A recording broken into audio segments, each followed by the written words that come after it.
নমস্কার বন্ধুরা, আজ আমি নিয়ে এসেছি এই সিজনের সবচেয়ে সেরা কচি সজনে ডাঁটার দারুণ একটি নিরামিষ রেসিপি। সজনে ডাঁটা এমনিতেই ভীষণ টেস্টি, তবে এই কচি সজনে ডাঁটার কিন্তু একটা বিশেষ টেস্ট আছে, যেটা এক কথায় অসাধারণ, অতুলনীয়। আর এই ডাঁটা কিন্তু খুব বেশি দিন পাওয়া যায় না, তাই পেলেই একবার বানিয়ে ফেলুন। গরম ভাতের সাথে খেতে দারুণ লাগে। প্রথমে আমি এখানে প্রায় 250 গ্রাম মতো কচি সজনে ডাঁটা নিয়েছি। এবার এগুলো কেটে নেব। আর যেহেতু এগুলো একদমই আঁশবিহীন সজনে ডাঁটা, তাই শুধুমাত্র এগুলোকে কিন্তু এইরকম লম্বা লম্বা করে কেটে নিলেই চলবে। এগুলোর কিন্তু আঁশ বা খোসা ছাড়ানোর কোনো রকম ঝামেলা নেই। তো দেখুন, সমস্ত সজনে ডাঁটাগুলোকে আমি এইরকম প্রায় 2 গাঁট অর্থাৎ প্রায় 1.5 ইঞ্চি মতো লম্বা রেখে কেটে নিয়েছি। এবার ডাঁটাগুলোকে খুব ভালোভাবে ধুয়ে নেব। ভালোভাবে ধুয়ে নিয়ে এবার এখানে আমি নিয়েছি 4টে এইরকম মিডিয়াম সাইজের আলু। আলুর খোসা ভালোভাবে ছাড়িয়ে নিয়েছি। এবার আলুগুলোকেও দেখুন ঠিক এইরকমভাবে লম্বা ও পাতলা মতো করে কেটে নিচ্ছি। দেখুন ঠিক এইরকমভাবে সমস্ত আলুগুলোকেই কেটে নিচ্ছি। আর আলুগুলো কেটে ভালোভাবে ধুয়ে নেব। তো দেখুন, সজনে ডাঁটা আর আলুগুলো আমি কেটে ধুয়ে রেডি করে নিয়েছি। এবার আমি রান্নাটা শুরু করছি। তো গ্যাস অন করে কড়াই বসিয়ে দিয়ে দিয়েছি এখানে অল্প একটু সর্ষের তেল, প্রায় ছোট চামচের 2 চামচ মতো। তেল ভালোভাবে গরম করে নিয়ে এবার এর মধ্যে কেটে ধুয়ে রাখা আলুগুলো দিয়ে দিলাম। আলুগুলো নাড়াচাড়া করে মিশিয়ে নিয়ে এবার একটা ঢাকনা দিয়ে প্রায় কিন্তু 2 থেকে 3 মিনিট মতো ভেজে নেব। তো ঢাকনা দিয়ে প্রায় 2 থেকে 3 মিনিট মতো আলুগুলোকে ভেজে নিয়েছি।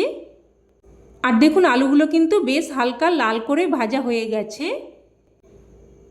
এবার এই পর্যায়ে কেটে ধুয়ে রাখা সজনে ডাঁটাগুলো দিয়ে দিলাম। যেহেতু সজনে ডাঁটাগুলো একদমই নরম, তাই আলুগুলো একটু ভেজে নিয়ে তারপরই ডাঁটাগুলো দিতে হবে। তো এখানে আমি অল্প একটু লবণ দিয়ে দিয়েছি। লবণটা দিয়ে ভালোভাবে মিশিয়ে নিয়ে আবারও একটা ঢাকনা দিয়ে মিডিয়াম ফ্লেমে প্রায় 2 থেকে 3 মিনিট মতো ভেজে নেব।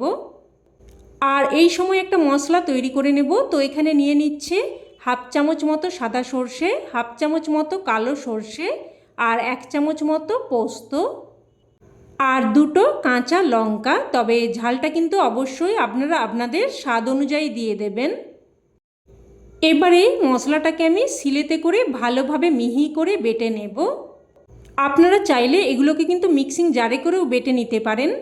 তবে যে কোনো মশলা, বিশেষ করে সর্ষে আর পোস্ত, এগুলো কিন্তু শিলেতে করে বেটে নিলেই খেতে সবথেকে বেশি ভালো হয়। তো দেখুন, সমস্ত মশলাকে আমি একদম মিহি করে বেটে নিয়েছি। এবার এদিকে কিন্তু প্রায় 3 থেকে 4 মিনিট মতো লো টু মিডিয়াম ফ্লেমে ঢেকে আলু আর সজনে ডাঁটা ভেজে নিয়েছি। তো এবার এগুলো উঠিয়ে নিলাম। উঠিয়ে নিয়ে ওই কড়াইয়ের মধ্যে আবারও দিয়ে দিলাম প্রায় 2 চামচ মতো সর্ষের তেল। তেল হালকা গরম হয়ে আসলে এই পর্যায়ে আমি দিয়ে দিলাম 1/2 চামচ কালো জিরে। তো জিরেটাকে একটু ফুটতে দিলাম। জিরে ফুটে আসলে এবার এর মধ্যে দিয়ে দিলাম একটা মিডিয়াম সাইজের কুচানো টমেটো। টমেটোটা দিয়ে একটু নাড়াচাড়া করে মিশিয়ে নিয়ে এবার এর মধ্যে বেটে রাখা মশলা দিয়ে দিলাম। মশলার বাটি ধুয়ে অল্প একটু জলও দিয়ে দিলাম। এবার দিয়ে দিচ্ছে স্বাদ অনুযায়ী লবণ আর সামান্য একটু হলুদ গুঁড়ো, আর সাথে একটু কাশ্মীরি লঙ্কার গুঁড়োও দিয়ে দিলাম। যেহেতু এই রান্নাতে অনেকটাই পোস্ত ব্যবহার করেছি, তাই এই রান্নাতে কিন্তু খুব বেশি হলুদ গুঁড়ো ব্যবহার করবেন না, তাতে করে এই রান্নার আসল স্বাদ নষ্ট হয়ে যাবে। তো সমস্ত মশলা নাড়াচাড়া করে মিশিয়ে নিয়ে এবার লো টু মিডিয়াম ফ্লেমে মশলাটাকে কিন্তু প্রায় 2 থেকে 3 মিনিট মতো কষিয়ে নেব। খুব বেশিক্ষণ কষানোর দরকার নেই। তো প্রায় কিন্তু আমি 2 মিনিট মতো ঢাকনা দিয়ে মশলাটাকে কষিয়ে নিয়েছি। এবার এই পর্যায়ে ভেজে রাখা আলু আর সজনে ডাঁটা দিয়ে দিলাম। সাথে অল্প একটু জলও দিয়ে দেব। এবার কিছুক্ষণ নাড়াচাড়া করে আলু আর সজনে ডাঁটাকে মশলার সাথে একটু কষিয়ে নেব। তো একটুক্ষণ নাড়াচাড়া করে আলু আর সজনে ডাঁটাকে দেখুন মশলার সাথে কষিয়ে নিয়েছি। এবার এখানে দিয়ে দেব প্রায় 1 বাটি মতো গরম জল। এই সিজনে কচি সজনে ডাঁটার এই রেসিপি একবার রান্না করে না খেলে খুবই কিন্তু মিস করবেন। আপনাদেরকে অনুরোধ করব, যদি এই রকম কচি সজনে ডাঁটা একবার পান, অবশ্যই এই রেসিপি এইভাবে একবার বানিয়ে খান।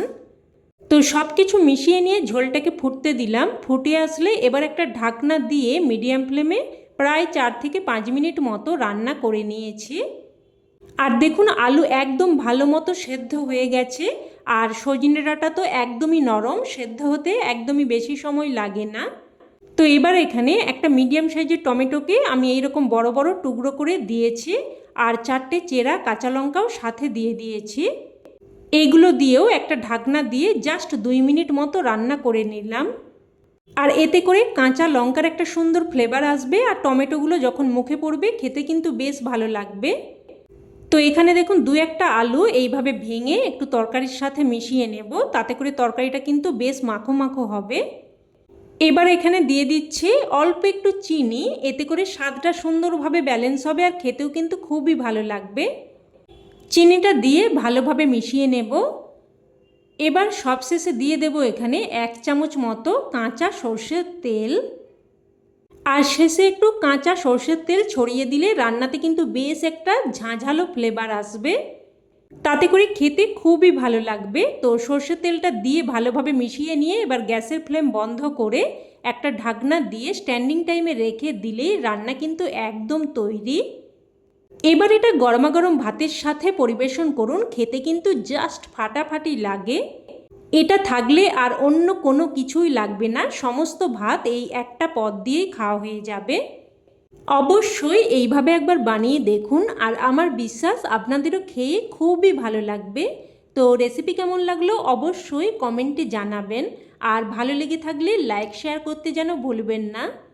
আর চ্যানেলের নতুন বন্ধু হয়ে থাকলে চ্যানেলটি অবশ্যই করে সাবস্ক্রাইব করে নেবেন। তো আজ এই অবধি, আবারও অন্য কোনো রেসিপিতে দেখা হবে। ততক্ষণে ভালো থাকবেন, সুস্থ থাকবেন। ধন্যবাদ।